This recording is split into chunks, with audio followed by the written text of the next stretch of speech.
Hey, how you guys doing? I'm Alex.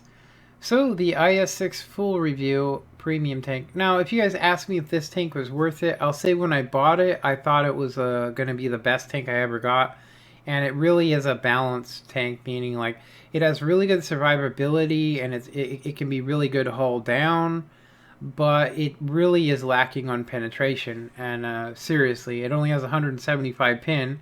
This is basically the exact same gun. It's the full upgrade off the IS. So it basically has the same matchmaking. It's a tier 8 tank with really good armor that'll never see a tier 10 unless you play with a friend that's playing a non-matchmaking preferential tank, which then you'll absolutely hate this thing. And the main reason why is that it's completely dependent upon having you need about 230 pin to pin this. Seriously. And if you angle it, you can actually get some really crazy bounces off of it.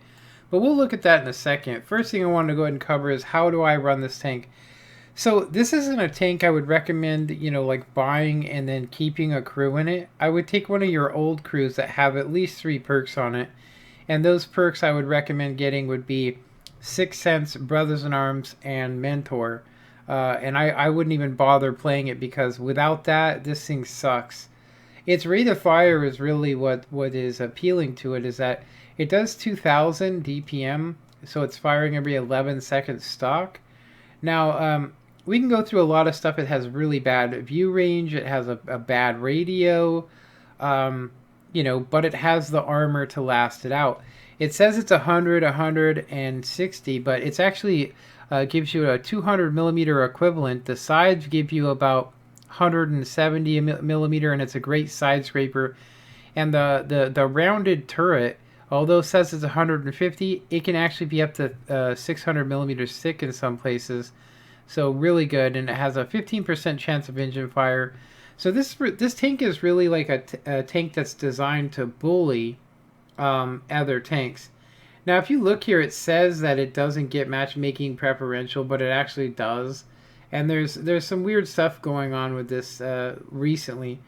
Now, if you look here, it actually says it's 0.44 or 0.41, but it's actually really inaccurate. It's not quite so bad on the console. I got a was it sharpshooter medals with this all the time.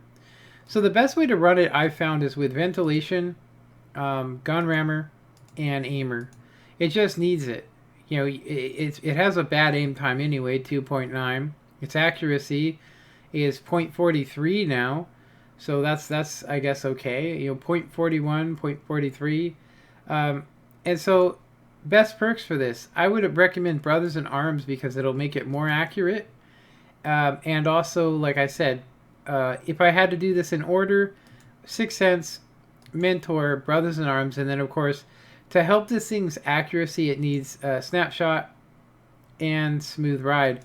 Now, a lot of people will disagree with me on this, but while on the move, you can see these went from being below average to average, meaning while you're driving or while you're traversing your turret at full speed, which if a medium tank is circling you, you are only going to lose 2 accuracy. So you're talking about 0.45 accuracy while fully traversing or while driving at top speed. So if you aim in, you can pretty much guarantee that you're going to actually hit the tank somewhere, but you're not going to hit where you want to. Now, there's all kinds of things you could do with this tank.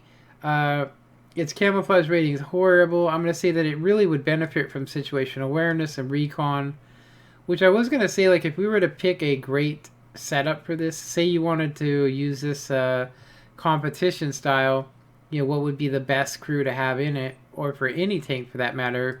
Repairs, firefighting, I would get all that stuff. Dead shot, clutch braking, I think it's, what is it, off-road driving, which makes your terrain, makes the tank a little faster.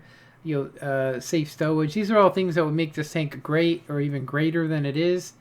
Like I said, this is a tank where you have to balance out when you're using APCRs and not. I try on the PC to never use an APCR ever, but on console I'm forced to. There are certain tanks that you cannot pin, and you cannot hit certain spots on the tanks.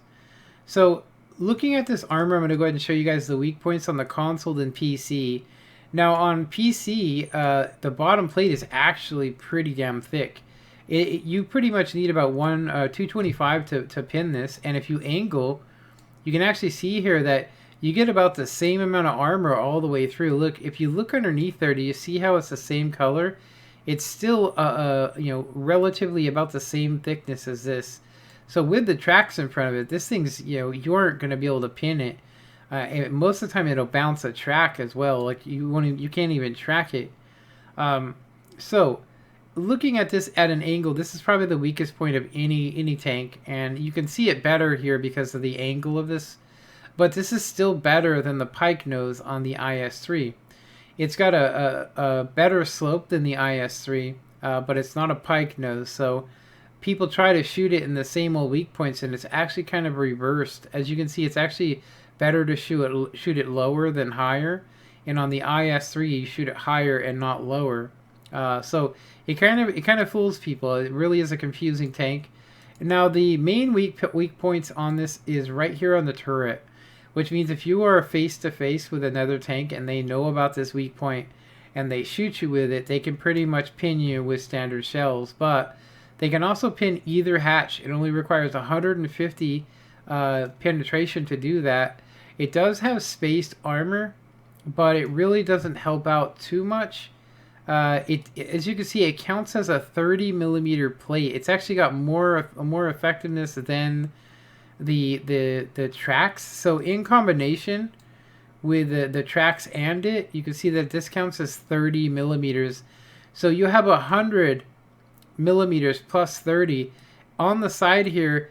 Like I said, it is really thick. It'll bounce shots at this range. So if somebody auto locks you and tries to circle you, they're gonna bounce you with every shot. You really have to go out of your way to aim up high on this tank, which even then it can bounce. But that's pretty much all there is.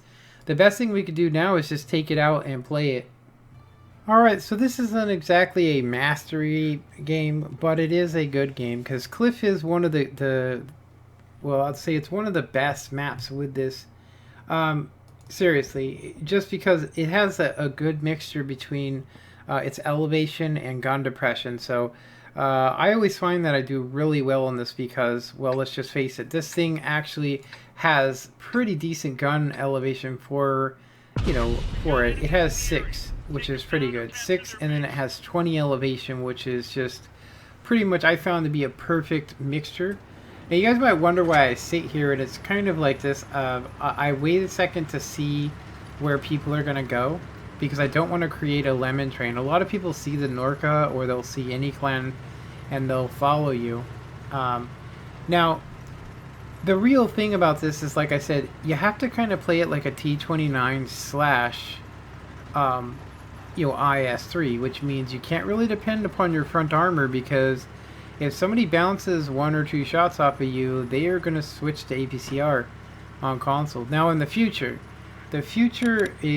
we have no idea what they are going to do, but I'm going to go ahead and say that APCR is so expensive that you literally can't even make silver if you're using it. So, you know, you'll go negative every game. It only takes you could fire 2 premium shells, and that's it.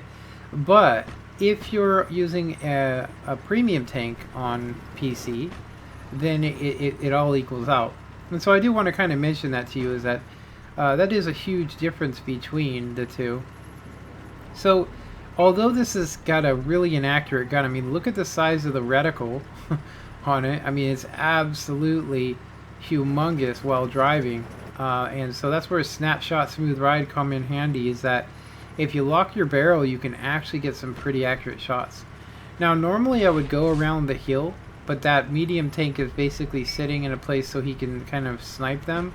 And the light tank on the top is not getting any detection, so I'm assuming these guys are all here. Now, one of the great things about Cliff is that if you get in the middle here, you can be hauled down and they can't really see you. And then, as you can see, I'm right up on this guy and he hasn't detected me yet until I fire here. And there you go, he just looked at me and I end up nailing him. So as far as it being inaccurate, as you can see, as long as you give it some time and you know it's like aiming for the center of a tank and hitting somewhere close to it is really what you're going for, because you're not going to be able to hit hatches. You can hit hatches, but it would take you like 4 to 6 times. You'd probably fire 6 shots, and of course I got a shot on this light tank, and there you go, boom. Now I didn't hit where I was aiming, but I still hit him. And that's the difference between this tank. It is a money maker. I haven't had to use any APCRs now, and so I really want to get rid of this guy. But as you can see, I shot him right in the, it's like 121 millimeters of armor there, and it just bounces it. And you can see he's overexcited, and I'm going to try and hit his hatch again. A lot of people don't realize that the Centennial, I haven't actually played it very much because I'm not really going down any British lines. I wanted the Centennial and the Cromwell B so that I could go down the line eventually, because I do want to get like the Chieftain, and I want to get some other tanks, so maybe a Death Star. So as I said, if you're in a tier 8 lobby, this is an amazing tank to play. But in tier 9s, if it's a really heavy tier 9, you really have to take a defensive position, and that's why I carry the high explosive shells, is because the APCR can't pin most tier 9s. Like, you cannot pin an E75 unless you get a shot in his rear. And you can see here, I haven't fired any APCR rounds yet. This tank right here, from the front, is almost impossible to shoot, but as you can see, if you let the reticle shrink in, you take your time, and you can see I'm not aiming for the tippy top of the hatch, I'm aiming for just the back of him. And he knows he's gone now, so I'm going to go ahead and finish him off. Now, this was a game I had left over. From the Monster Op. I was actually going to show this one, but then I actually completed and got the Monster Op with another one, so I decided I would save this for another day. And today I looked at it and I went, this is actually showing that this tank, although is very inaccurate, can be used really effectively in same tier lobbies. And of course, I found I can play tier 9 lobbies. I just have to play different. Yeah, if you're far enough away, you can actually hit stuff relatively good, because the shell goes up and then lands down on the target, which then gives you extra damage. And there you go, GG. Pretty much a regular game for this. Now I didn't take any shots. I didn't, I don't even think I even bounced around. I don't think, because nobody fired at me.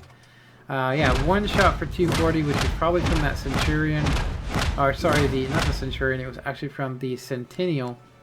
And so yeah, getting 2,813, and you can see I got 92,000 silver.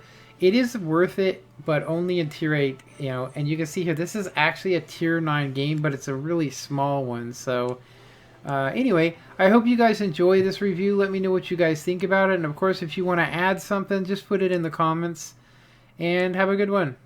Later.